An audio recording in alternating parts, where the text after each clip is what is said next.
Hello, जय हिंद दोस्तों। कैसे हैं आप लोग। आज अपना सेकेंड लेक्चर है रिप्रोडक्शन का। ठीक है, जीव जनन कैसे करते हैं, ये अध्याय नंबर 7 है एनसीईआरटी का, क्लास 10 का, जो कि काफी इंपॉर्टेंट आपके बोर्ड पॉइंट ऑफ व्यू से, चाहे और भी कोई भी कॉम्पिटेटिव एग्जाम हो उसके लिए। चलिए शुरू करते हैं आज का लेक्चर। आज अपन पढ़ेंगे डीएनए का क्या रोल है रिप्रोडक्शन में, उससे क्या डीएनए से क्या क्या होता है हमारे शरीर के अंदर, उससे कैसे विभिन्नताएं के अंदर, मतलब कि अगर डाइवर्सिटी में अगर बात करें डीएनए का क्या रोल है, ठीक है, उससे कैसे विविधताएं आती है उसको अपन देखेंगे। ठीक है, उसका क्या रोल है। चलिए शुरू करते हैं आज का लेक्चर अपन। ठीक है, तो अपन पिछले लेक्चर में अपन डीएनए के बारे में कुछ बताए थे, लेकिन उसको फिर से अपन देखेंगे यहाँ पे। ठीक है, ताकि आगे कंटिन्यू हो जाए। अगर बात करते हैं यहाँ पे डीएनए का, तो डीएनए को क्या बोलते हैं, इसका पूरा नाम होता है डीऑक्सीराइबोन्यूक्लिक एसिड। क्या होता है? डीऑक्सीराइबोन्यूक्लिक एसिड, जो हमारे बॉडी का न्यूक्लिक एसिड है। न्यूक्लिक एसिड हमारे बॉडी में दो तरह का होता है, एक होता है डीएनए, एक होता है आरएनए। डीएनए को बोलते हैं डीऑक्सीराइबोन्यूक्लिक एसिड और आरएनए को बोलते हैं राइबोन्यूक्लिक एसिड। ठीक है, चलिए बात करते हैं अपन यहाँ पे डीएनए का। होता क्या, डीएनए होता कहां है। पहली बात तो यह है कि डीएनए होता क्या है। डीएनए हमारे कोशिका के अंदर जो केंद्रक होता है, और केंद्रक के अंदर होता है गुणसूत्र क्रोमोसोम, और क्रोमोसोम के अंदर होता है डीएनए। ठीक है, और जिसके अंदर क्या होता है, हमारे बॉडी का स्ट्रक्चर, जो हमारा बॉडी कैसा दिखेगा। एक मानव है, उनका जो एक मनुष्य, उनका बच्चा मनुष्य ही होगा। एक हाथी है, उनका बच्चा हाथी ही होगा। ये कैसे डिसाइड होता है, इनका सारा इंफॉर्मेशन कहाँ होता है, वो डीएनए के अंदर छुपा होता है। सारा इंफॉर्मेशन, सारा सूचना, उसके अकॉर्डिंग प्रोटीन बनता है, और वो प्रोटीन हमारे शरीर का संरचना बनाता है। तो वो प्रोटीन कैसे बनता है उसको अपन देखेंगे यहाँ पे। ठीक है, चलिए शुरू करते हैं। हम बात करते हैं कि कैसे बनता है। देखिए, ये क्रोमोसोम है। क्रोमोसोम के अंदर अगर क्रोमोसोम को खोलें, ठीक है, एक ऐसा समझो आप, एक धागा का रील होता है ना, जो मतलब सिलाई मशीन में रील जो होता है ना, उसमें बहुत सारा धागा लपटे होता है। उस रील को समझो आप क्रोमोसोम, और उसके अंदर धागा जो होता है उसको समझो आप क्रोमैटिन, और उस धागा को और अगर खोल दे तो उसका एक पतला पतला रेशा जो हो गया, वो आपका हो गया डीएनए। ठीक है, देखिए यहाँ पे क्या एक क्रोमोसोम है। क्रोमोसोम को और आगे खोलते हैं तो क्रोमैटिन बनता है। क्या बनता है यहाँ पे? क्रोमैटिन बनता है। यहाँ देखिए ये क्या है, क्रोमैटिन बन रहा है। और इसको और आगे खोलें तो क्या होता है, ये डीएनए, मतलब यहाँ पे आपको डबल हेलिक्स डीएनए दिखेगा। क्या दिखेगा यहाँ पे डीएनए देखिए, ये देखिए डीएनए है। और डीएनए जो होता है, ये रोल होता है किसके ऊपर, तो हिस्टोन के ऊपर। किसके ऊपर होता है रोल? हिस्टोन। हिस्टोन एक प्रोटीन होता है। ठीक है, बेसिक प्रोटीन हिस्टोन होता है, इसके ऊपर डीएनए रोल क्या होता है। ठीक है, ये हो गया। अब मान के चलिए, सपोज बात करते हैं यहाँ पे हमारा केंद्रक है। ये क्या है, हमारे कोशिका का केंद्रक है।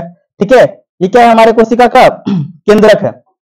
और केंद्रक में क्या होता है, केंद्रक में कहीं कहीं क्या होता है, यहाँ पे छिद्र होता है। ठीक है, इस तरह से में इसकी केंद्रक की झिल्ली में क्या होता है, इस तरह से छिद्र होता है।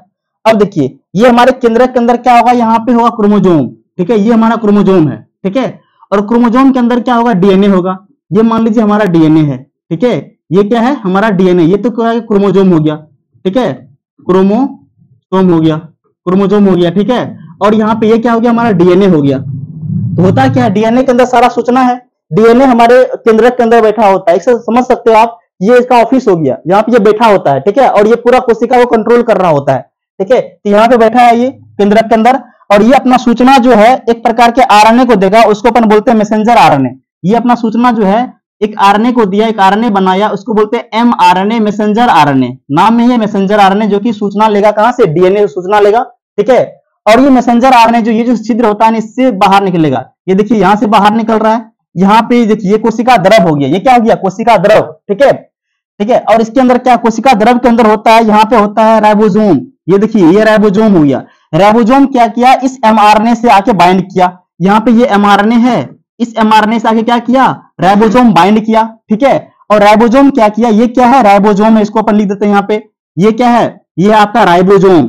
ठीक है, राइबोसोम दो तरह का होता है कोशिका में। आप कोशिका में पढ़े होंगे 80S और 70S। यहाँ पे हम बात कर रहे हैं 80S का। ठीक है, राइबोसोम है। राइबोसोम इस एमआरएनए पे बाइंड किया, और राइबोसोम क्या करेगा, इस एमआरएनए को रीड करेगा, पढ़ेगा इसके अंदर क्या क्या सूचना है। ठीक है, क्या करेगा, ये जो सूचना होता है ये कोड के रूप में होता है। कोड के रूप में ATGC इस तरह से कोड होता है। ठीक है, कोड के रूप में होता है यहाँ पे इंफॉर्मेशन, और इस इंफॉर्मेशन को राइबोसोम क्या किया, रीड किया, पढ़ा। उसको पढ़ने के बाद क्या किया, ये राइबोसोम जो है ये बुलाया टीआरएनए को। किसको बुलाया, टीआरएनए। यहाँ पे क्या है, टीआरएनए है। टीआरएनए को बुलाया, और टीआरएनए अकेला नहीं आता है, इनके साथ आता है एमिनो अम्ल। क्या आता है, एमिनो एसिड लेके आता है टीआरएनए। ठीक है, आपको पता होगा प्रोटीन जो होता है एमिनो एसिड का, एमिनो अम्ल का ही पॉलीमर होता है। जैसे मान लीजिए ये एक एमिनो एसिड है, ये अमीनो एसिड है, ये अमीनो एसिड है। इस तरह से ये जो लड़ी बन रहा है ना, ये पूरा को बोलेंगे प्रोटीन। क्या बोलेंगे इसको? इसको तो हम बोलेंगे प्रोटीन। ये प्रोटीन है पूरा, और ये क्या है, एमिनो एसिड, ये एमिनो एसिड, ठीक है, एमिनो एसिड। एमिनो एसिड के पॉलीमर को क्या बोलेंगे अपन, प्रोटीन बनेंगे बोलेंगे, ठीक है। तो यह क्या करता है, ये टीआरएनए जो है अमीनो एसिड लेके आता है।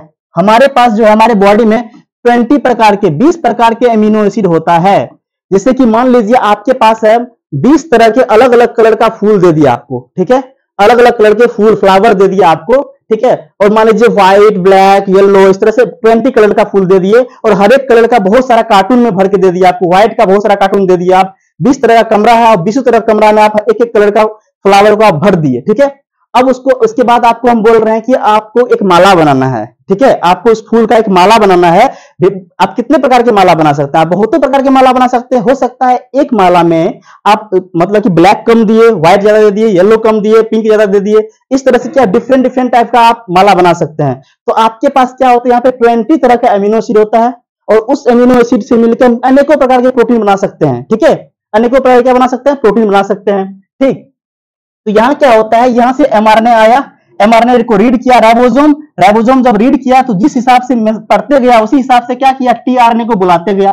टीआरएनए ऐसा प्रकार का क्या किया, यहाँ से अमीनो अम्ल लेते आया, ठीक है, और यहाँ से क्या किया, इसके अंदर जो होता है हमारे आरएनए, राइबोसोम के अंदर होता है, इसके अंदर होता है आरआरएनए, ठीक है, क्या होता है, राइबोसोमल आरएनए, इसी से मिलकर बना होता है ये राइबोसोम, ठीक है। अब क्या किया, इसको रीड किया और जिस तरह से टीआरएनए आता गया यहाँ से इससे जुड़ता गया और यहाँ पे क्या हो गया, मतलब अमीनो एसिड का, अमीनो अम्ल का लड़ी बनते गया, मतलब यहाँ प्रोटीन बनते गया। क्या बना यहाँ पे, यहाँ बना हमारा प्रोटीन, क्या बना, प्रोटीन बना, ठीक है। अब देखिए ये जो डीएनए से एमआरएनए बन रहा है इस क्रिया को हम बोलते हैं ट्रांसक्रिप्शन। क्या बोलते हैं, ट्रांसक्रिप्शन, ट्रांसक्रिप्शन, ठीक है, क्या बोलते हैं, ट्रांसक्रिप्शन बोलते हैं। और ये जो क्रिया हो रहा है जहां पे राइबोसोम रीड कर रहा है एमआरएनए को और प्रोटीन बन रहा है, इस क्रिया को हम बोलते हैं ट्रांसलेशन। क्या बोलते हैं इस क्रिया को, इसको अपन बोलते हैं ट्रांसलेशन। क्या बोलते हैं, translation. Protein synthesis, protein translation यहाँ पे हो गया, प्रोटीन संश्लेषण हो गया, यहाँ पे प्रोटीन बन गया। क्या हुआ, प्रोटीन बन गया। और हमारे बॉडी के अंदर जितना भी हार्मोन्स होता है, मैक्सिमम हार्मोन सब क्या होता है, प्रोटीन नेचर का होता है। बहुत सारे हमारे शरीर का स्ट्रक्चर जो है प्रोटीन का बना होता है। और ये जो प्रोटीन है, सपोज मान लीजिए इस प्रोटीन में एग्जाम्पल ले लेते हैं, मान लीजिए सपोज आपका एग्जाम्पल लेते हैं ग्रोथ हार्मोन का। किसका एग्जाम्पल लेते हैं, ग्रोथ का, ग्रोथ हार्मोन, ठीक है। अब ये जो ग्रोथ हार्मोन है, ग्रोथ हार्मोन है, इस ग्रोथ हार्मोन से क्या होगा, हमारा शरीर में वृद्धि होगा। क्या होगा, हमारे शरीर में वृद्धि होगा। अब क्या है, मान लीजिए जो प्रोसेस है इसमें क्या ये प्रोटीन बना और ये प्रोटीन का नेचर कैसा है, ग्रोथ हार्मोन बना रहा है। ये प्रोटीन क्या बना रहा है, आगे चल के ग्रोथ हार्मोन बना रहा है और इस ग्रोथ हार्मोन से क्या होगा, हमारे शरीर में वृद्धि होगा। अब मान लीजिए ये प्रोटीन कम बन रहा है या नहीं बन रहा है तो क्या होगा, हमारे बॉडी में ग्रोथ नहीं होगा। तो हमारी बॉडी ग्रोथ को बताया ना, ग्रोथ कितना होगा, नहीं होगा। मान लीजिए यही प्रोटीन जो है मेलेनिन हार्मोन है, जो हमारे स्किन का पिगमेंटेशन, हम श्यामला होंगे कि गोरा होंगे उसको डिसाइड करेगा। तो हम, मेरा स्ट्रक्चर बता रहा है ना इस तरह से, हम कैसा गोरा है, श्यामला है, ये सारा प्रोसेस इसी प्रोटीन के सिंथेसिस से, प्रोटीन के संश्लेषण से होता है। और ये क्रिया कैसे कैसे होता है इसको आपको बताएं अभी हम, ठीक है। अब क्या होगा, जिस तरह का यहाँ प्रोटीन बनेगा उस तरह का हमारे बॉडी का संरचना बनेगा, हमारे बॉडी का अलग अलग मतलब कैरेक्टर आएगा, गुण आएगा। इस तरह से डीएनए जो है प्रोटीन बना के हमारे बॉडी का जो कैरेक्टर है, ठीक है, प्रकृति हमारी बॉडी का स्ट्रक्चर है उसको मेंटेन बनाता है, ठीक है। इस तरह से डीएनए कंट्रोल करता है। अब यही डीएनए क्या होता है, जब कोशिका विभाजन होता है, कोशिका का विभाजन होता है, ठीक है, आगे हम बताएंगे भी। कोशिका में दो तरह के बॉडी के अंदर कोशिका होता है, एक होता है देही कोशिका जिससे हमारा पूरा शरीर बना हुआ है, देही कोशिका। और कुछ कोशिका ऐसा होता है उसको अपन बोलते हैं जनन कोशिका, जो कि युग्मक बनाता है, गैमीट्स बनाता है, जैसे कि शुक्राणु, अंडाणु, ठीक है, स्पर्म, ओवम, ये सब बनाता है। और वो क्या करता है, उसके अंदर जो डीएनए होगा उसमें जो स्पर्म जो होगा वो हमारे पेरेंट्स में, मेल पेरेंट्स से आएंगे, मतलब पिताजी से आएंगे, और जो ओवम आएगा वो मम्मी से आएगी, दोनों फ्यूज होगा, दोनों डीएनए आपस में मिला, फिर यहाँ पे जाइगोट बना, फिर उससे क्या एम्ब्रियो बनता है और नया जीव का निर्माण होता है, ठीक है। इस तरह से इंफॉर्मेशन दोनों तरफ से आया और पूरा कैरेक्टर बनाता है, पूरा बॉडी को बनाता है, पूरा एक जीव को निर्माण करता है। वो सारा इंफॉर्मेशन कहाँ है, हमारे डीएनए के अंदर है, ठीक। चलिए हम बात करते हैं आगे। नेक्स्ट अगर बात कर रहे हैं यहाँ पे इसके बाद, तो ये समझते हैं कि देखिए अब ये जो अभी पढ़े हैं ना उसको अपन यहाँ पे देख लेते हैं कि प्रत्येक जीव के शरीर की एक विशेष डिजाइन, देखिए हर एक जीव में क्या होगा, एक विशेष डिजाइन होगा, उसका आकृति होगा, ठीक है, उसका आकार होगा।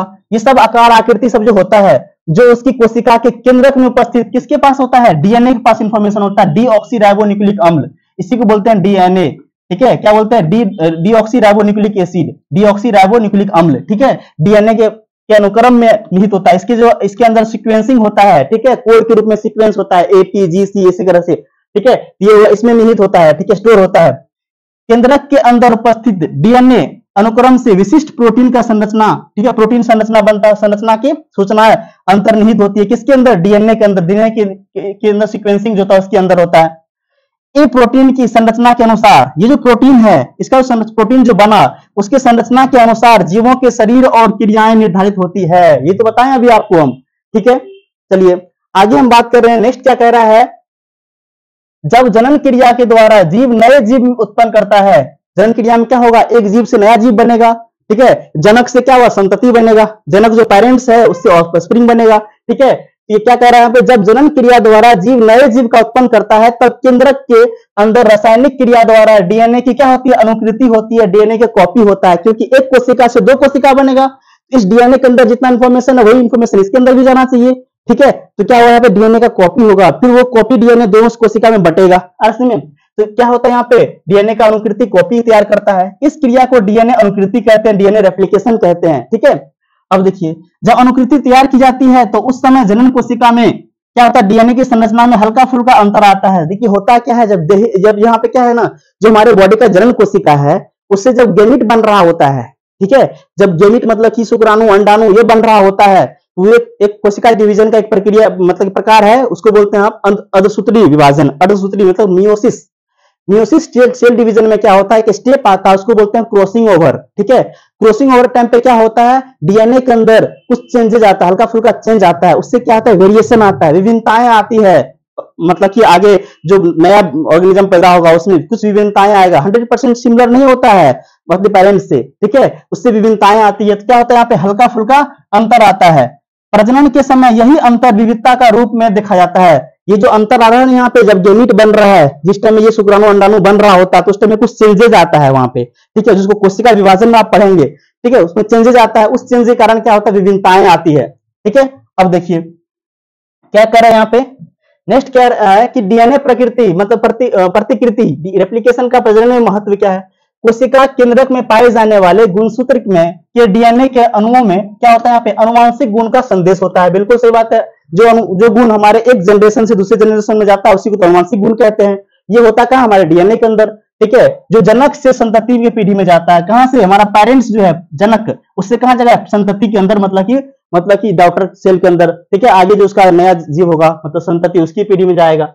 इन प्रकृतियों में कुछ विभिन्नताएं उत्पन्न हो जाती है, जिनके कुछ विभिन्नताएं संतति में समावेश हो पाती है, ठीक है। ये जो विभिन्नताएं उत्पन्न हो रहा है जनक के अंदर, जैसे जनक के अंदर क्या होगा, गेमिट बनेगा, उस गेमिट में कुछ चेंजेस आया, वही चेंजेस क्या हो गया, जाएगा उसकी संतति में, उससे क्या होगा, उसमें विभिन्नताएं आएगा। विभिन्नताएं क्यों इंपॉर्टेंट है उसको भी हम देखेंगे, ठीक है। ये हो गया, इस तरह समझ में आया डीएनए का रोल क्या है, किस तरह से चेंजेस लाता है डीएनए। अब देखिए नेक्स्ट अगर बात करें यहाँ पे विभिन्नताएं का महत्व, क्या महत्व है विभिन्नता का, लंबे समय तक प्रजाति स्पेसीज का जीवित बनाए रखने में काम में आता है। अब देखिए जैव विकास का आधार भी है ये, मतलब कि विकास जो हो रहा है, जैसे अभी हम मानव हैं तो हमेशा आज से करोड़ों साल पहले ये यहाँ तक नहीं पहुंचे हैं, सबसे एडवांस जीव हम लोग हैं, ये इसमें विकास होते होते होते अभी तक यहाँ पे आए हैं हम, ठीक है, सबसे एडवांस जीव ह्यूमन है, ठीक है। तो वहां पे क्या हुआ, एकदम छोटा से एक कोशिका से, जो मोनेरा जगत है ना, उससे प्रोटिस्टा जगत है ना, वहां से अलग अलग जीव बना इस तरह से, ठीक है, जो विकास हुआ है, ठीक है, छोटा छोटा जीव से लेकर आज तक। आप होता है ना, हम बोलते हैं ना, हम लोग बंदर से उत्पन्न यहाँ पे इधर विकास होकर आए हैं, ठीक है। ये जो विकास का क्रम है इसका भी रोल कौन, किसके कारण हो रहा है, विकास का आधार कौन है, ये विभिन्नताएं ही आधार है इसका। अब देखिए होता क्या, सपोज मान लीजिए यहाँ पे हम दो प्रकार का पेड़ बनाते हैं, यहाँ पे देखिए एक प्रकार ये है, ठीक है, एक ये पेड़ है अरस में, इसी का दो ले लेते हैं कि ये मान लीजिए एक ये पेड़ है, ठीक है। अब क्या हो रहा है, यहाँ पे ये पेड़ है, फिर यहाँ पे अलग कलर ले लेते हैं, मान लीजिए ये पेड़ है, ठीक है। ये जो दो पेड़ है, चार पेड़ बना दिए यहाँ पे हम, ठीक है। अब क्या हुआ, यहाँ पे ये पेड़ है किसी भौगोलिक क्षेत्र में है मान लीजिए, अब यहाँ का वातावरण में क्या हुआ, एकाएक चेंज आ गया, एकाएक कोई चेंज आ गया वातावरण में, या तो गर्मी बढ़ गया एकाएक से, या बहुत ज्यादा ठंडा आ गया, ठीक है, कुछ भी चेंज आ गया एकाएक से, सडनली चेंज आ गया, तो क्या होगा, मान लीजिए इसमें से ये जो है ये उस गर्मी को झेल लिया, ये जो ब्लू कलर का बना है क्या किया, वो गर्मी को झेल लिया।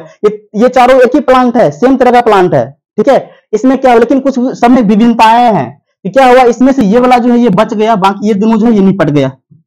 तो क्या हुआ, इसका जो प्रजाति है वो आगे मेंटेन तो रहा, ठीक है, पर्यावरण में कोई चेंज के कारण क्या मेंटेन रहा। ये मेंटेन क्यों रह पाया, क्योंकि ये क्या था, इसमें विभिन्नताएं थी, ये इसमें कुछ झेलने का क्षमता आ गया था, क्योंकि वेरिएशन के कारण, विभिन्नताएं के कारण। लेकिन यहाँ विभिन्नता नहीं होता तो क्या होता है, इसका प्रजाति नष्ट हो जाता है उस पर्यावरण में चेंज के कारण।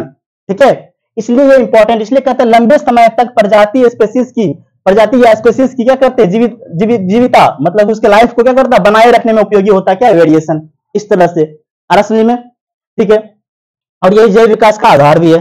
चलिए नेक्स्ट अगर बात करते हैं यहाँ पे हम, नेक्स्ट क्या कह रहे हैं यहाँ पे, हाँ ये देखिए इंपॉर्टेंट चीज बता रहे हैं, बेसिक चीज बता रहे हैं आपका मतलब प्रजनन तंत्र का ये। ठीक है, बहुत इंपॉर्टेंट चीज है ये। देखिए यहाँ पे क्या कह रहे हैं यहाँ पे हम, कि कोशिका जो है दो प्रकार का होता है, एक होता है आपका दैहिक कोशिका मतलब सोमैटिक सेल्स।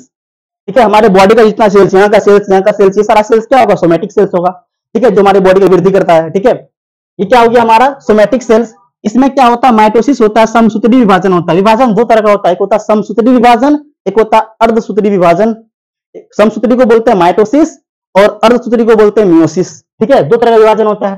तो इसमें क्या होगा, दैहिक कोशिका जो है अपना है, इसके अंदर होता है समसूत्री विभाजन मतलब कि माइटोसिस, इससे जो कि रोल प्ले करता है हमारे शरीर की वृद्धि में, हमारे शरीर की मरम्मत में। सपोज यहाँ पे कट लग गया, ठीक है, यहाँ पे कट गया मेरा मान लीजिए, तो इस तरह से घाव जो भरेगा, तो घाव भरेगा तो क्या होगा, यहाँ पे अगल बगल का कोशिका में विभाजन होगा।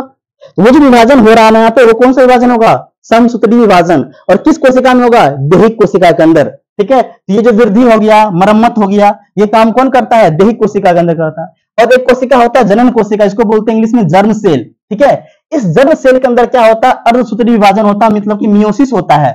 और इससे क्या बनता है, युग्मक बनता है, गैमिट्स बनता है। ये गैमिट्स जैसे हम लोग में दो प्रकार का होता है, एक जो हमारे मतलब कि नर में होगा, मेल में होगा, वो क्या होता है, शुक्राणु। वो क्या होता है, वो होता है शुक्राणु।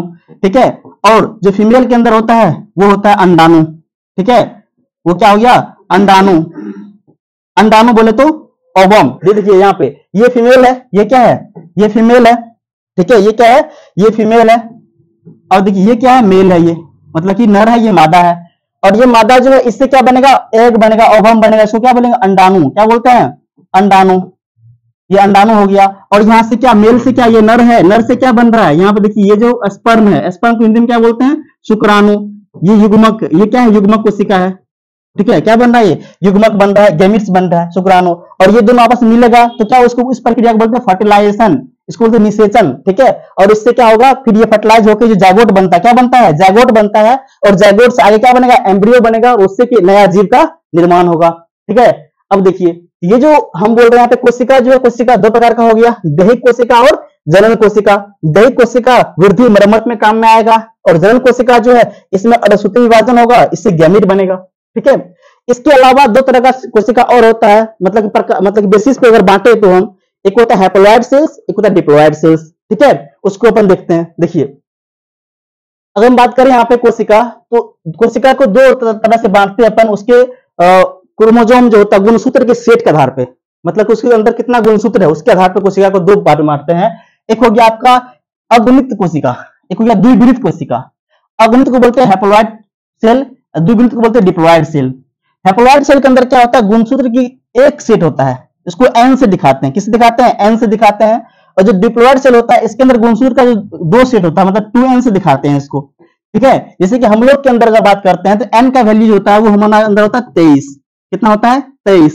जैसे कि अगर हम बात करें यहाँ पे, जो हमारा जो यहाँ पे शुक्राणु होता है, ठीक है, शुक्राणु जो है, शुक्राणु के अंदर क्या होगा, शुक्राणु के अंदर कितना होगा, 23 क्रोमोसोम होगा, मतलब n का वैल्यू 23। मतलब शुक्राणु कोशिका जो होता है ये हैप्लॉइड कोशिका होता है, मतलब अगुणित कोशिका होता है।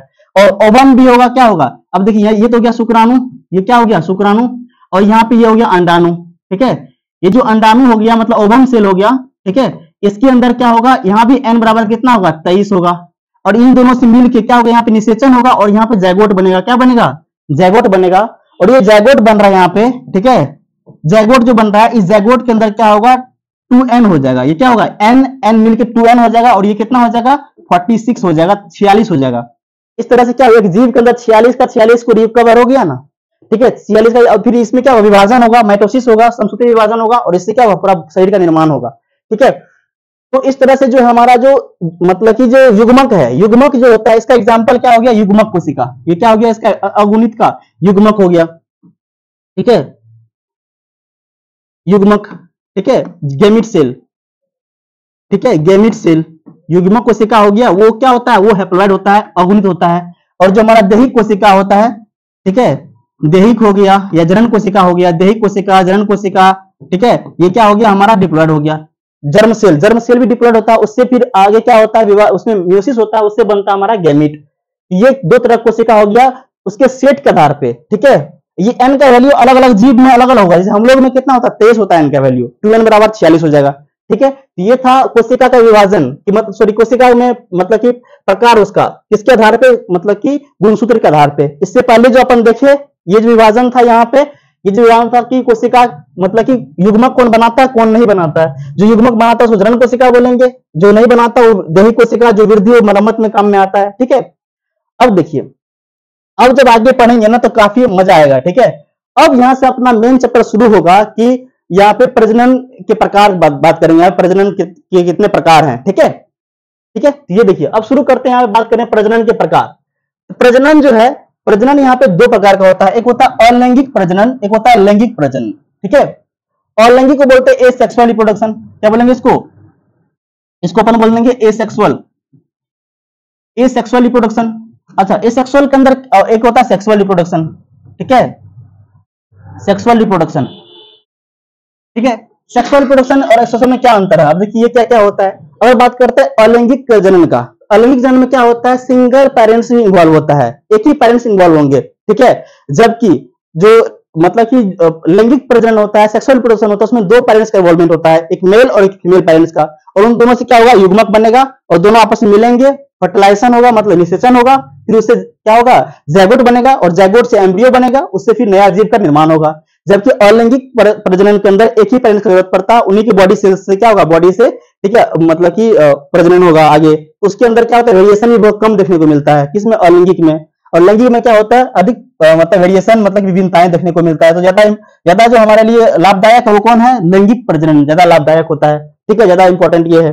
चलिए अगर हम बात करें यहाँ पे अलैंगिक प्रजनन का, ये क्या होता है, संतान एक ही जनक से उत्पन्न होते हैं। यहाँ पे क्या हो रहा है, एक ही जनक, यहाँ पे सिंगल पेरेंट्स का इन्वॉल्वमेंट है, यहाँ पे एक ही पेरेंट्स यहाँ पे इन्वॉल्व हो रहा है, ठीक है। क्या कर रहा है, एक ही जनक यहाँ से होता है। एकल जीव नए जीव उत्पन्न करता है, मतलब एक ही जीव क्या करेगा, नया जीव बनाएगा। यहाँ पे दो जीव का इन्वॉल्वमेंट नहीं है, नर मादा का इन्वॉल्वमेंट यहाँ पे नहीं है, सिंगल जीव। युग्मक का निर्माण यहाँ पे नहीं होता है, ठीक है। नया जीव पैतृक जीव के समान, नया जीव जो बनेगा ना वो क्या होगा, जो पैतृक पेरेंट जीव है जिससे वो बन रहा है उसके एकदम समान होता है और समरूप होता है। क्या होता है, समान और समरूप होगा, ठीक है। उसमें वेरिएशन नहीं देखने को मिलता है, जो उसके अंदर चेंज, क्योंकि उसके अंदर गैमीट बन ही नहीं रहा है ना, गैमीट नहीं बन रहा है, मतलब युग्मक नहीं बन रहा है। तो मियोसिस डिवीजन मतलब अर्धसूत्री विभाजन जो है वो नहीं हो रहा है, तो उसमें क्रॉसिंग ओवर नहीं होगा, डीएनए में चेंजेस नहीं आएगा, तो उसमें वेरिएशन विभिन्नताएं नहीं आएगी। तो ये क्या, इसलिए क्या है, ये समान पेरेंट्स के क्या होता है, समान और समरूप होता है ये, ठीक है। यह निम्न वर्ग के जीव में अधिक पाया जाता है, जो निम्न लोअर कैटेगरी का एनिमल्स जीव जो है, ऑर्गेनिज्म है, ठीक है, उसमें पाया जाता है। कौन सा, ये हमारा मतलब कि अलैंगिक प्रजनन, ठीक है। नेक्स्ट अगर बात करते हैं, नेक्स्ट क्या हमारा लैंगिक प्रजनन। अब देखिए लैंगिक प्रजनन जो है सेक्सुअल रिप्रोडक्शन, ये दो, इसमें क्या होगा, दो जीव का इन्वॉल्वमेंट होगा, एक नर और एक मादा, ठीक है। दोनों से क्या होगा, युग्मक बनेंगे दोनों से, ठीक है। दोनों मिलकर क्या होता है, जीव का उत्पन्न करते हैं। नर युग्मक और मादा युग्मक बनते हैं इसमें। नर से तो नर युग्मक बनेगा, मादा युग्मक, जैसे हम लोग में नर युग्मक क्या है, शुक्राणु, और मादा युग्मक क्या है, अंडाणु, ठीक है, स्पर्म एंड ओवम। नया जीव अनुवांशिक रूप से, या देखिए नया जीव अनुवांशिक रूप से मतलब जेनेटिकली क्या होता है, पैतृक जीव से क्या होता है, पैतृक जीव से समान होता है, परंतु समरूप नहीं, यहाँ पे समरूप एक जैसा नहीं होता है, यहाँ कुछ वेरिएशन आएगा। एक समान तो होगा, मतलब जैसे कि आदमी का बच्चा आदमी होगा, हाथी का बच्चा हाथी होगा, ठीक है। यहाँ पे क्या होगा, यहाँ पे समान तो होगा पर समरूप नहीं होगा, सिमिलर नहीं होगा, वहां पे जेनेटिकल वेरिएशन आएगा। क्यों, क्योंकि एक युग्मक बन रहा है, और युग्मक में क्या हो रहा है, अर्धसूत्री विभाजन हो रहा है, मियोसिस हो रहा है। मियोसिस में क्या होता है, क्रॉसिंग ओवर होता है, और वहां पे कुछ चेंजेस आता है, ठीक है। वो कहाँ होता है, हमारे लैंगिक प्रजनन में, सेक्सुअल प्रोडक्शन में। प्रजाति में विभिन्नताएं उत्पन्न करने में सहायक होता है, बिल्कुल सही। उच्च वर्ग के जीवों में पाया जाता है ये कहाँ पाया जाएगा, उच्च वर्ग में पाया जाएगा।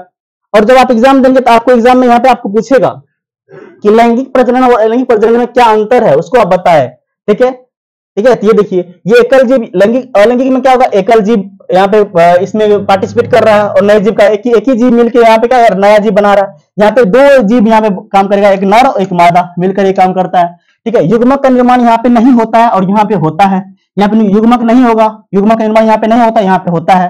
ठीक है, यहाँ पे नया जीव पैतृक जीव के समान होता है, समरूप होता है, यहाँ पे समरूप होता है, एक सिमिलर होगा, यहाँ पे जेनेटिकल वेरिएशन नहीं होता है, जबकि यहाँ पे ये कि समरूप नहीं होगा, समान तो होगा लेकिन समरूप नहीं होगा। ठीक है, याद किया अगर सतत गुणन के लिए यह एक बहुत ही उपयोगी माध्यम है, मतलब फास्ट रिप्रोडक्शन के लिए ये उपयोगी है। जबकि यहाँ प्रजाति विभिन्नता उत्पन्न होता है, यहाँ पे ये निम्न वर्ग के जीवों में बात होता है और ये उच्च वर्ग के जीवों में होता है, ये सब बता दिए हैं। आप एक टेबल बना के आप लिख सकते हैं इसको। ठीक है, अब इसके बाद अपन डिटेल में पढ़ेंगे अलैंगिक जनन में कौन कौन सा पार्ट आता है, उसको अपन नेक्स्ट लेक्चर में देखेंगे। ठीक है, फिर लैंगिक जनन में कौन कौन सा पार्ट आता है, कौन कौन सा प्रकार आता है, वो सब पढ़ेंगे। ठीक है, यहाँ तक के लिए thank you for watching and listening. Please video को लाइक कीजिए, सब्सक्राइब कीजिए और अपने दोस्तों के साथ शेयर कीजिए। Thank you.